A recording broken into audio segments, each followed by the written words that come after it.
बोडोफा के इस समाधि स्थल पे बड़ी शांति महसूस हुई।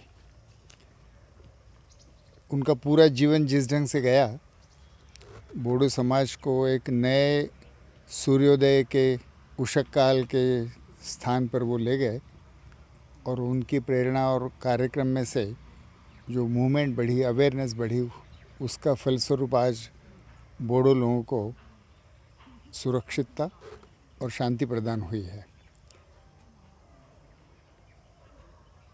भारत के कई इलाकों में जिनको पहले अशांतिकारी माना गया, सेशनिस्ट माना गया, विभाजनवादी माना गया, लेकिन एक्चुअली बाद में उन्हीं को स्वीकृति मिली कि ये जो लड़ रहे थे वो सही कॉज के लिए लड़ रहे थे। समाज ने और सरकार ने दोनों ने उनको मान्यता दी। बाद में ऐसे ही नेता स्वतंत्रता वीर कहलाए। तो बोडो के स्वतंत्रता के लिए, सुरक्षितता के लिए जो लड़े, ऐसे स्वर्गीय बोडोफा उपेंद्रनाथ ब्रह्मा, इनके नाम का पुरस्कार लेने आज मैं यहाँ आया। लेकिन पुरस्कार से भी ज़्यादा उनकी जीवनी और उनके साथी जो एप्सू में काम कर रहे हैं। सिर्फ पॉलिटिकल लड़ाई लड़ के वो रुक नहीं गए हैं।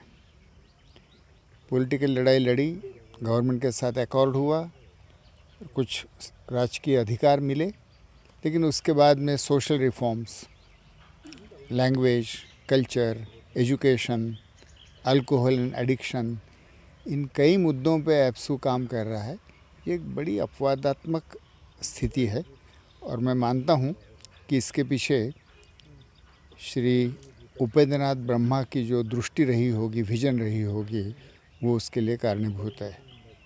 इसलिए गढ़चिरौली से यहाँ आकर गढ़चिरौली के गोंड आदिवासी और असम के बोडो, इन दोनों के बीच में सेतु बनने का, ब्रिज बनने का मुझे जो मौका मिला, उसके लिए मुझे बहुत खुशी है।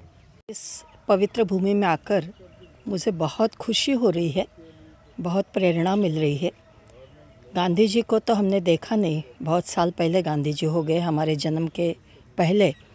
पर हमारे जन्म के बाद में एक ऐसा इंसान आसाम के बोडोलैंड में पैदा हुए जिन्होंने सिर्फ अपने समाज के लिए पॉलिटिकल स्ट्रगल ही नहीं किया, पर उनका सर्वांगीण विकास होने के लिए बहुत कम उम्र में लोगों के साथ मिलकर अहिंसात्मक पद्धति से जो लड़ाई लड़ी है, उसको हम प्रणाम करते हैं।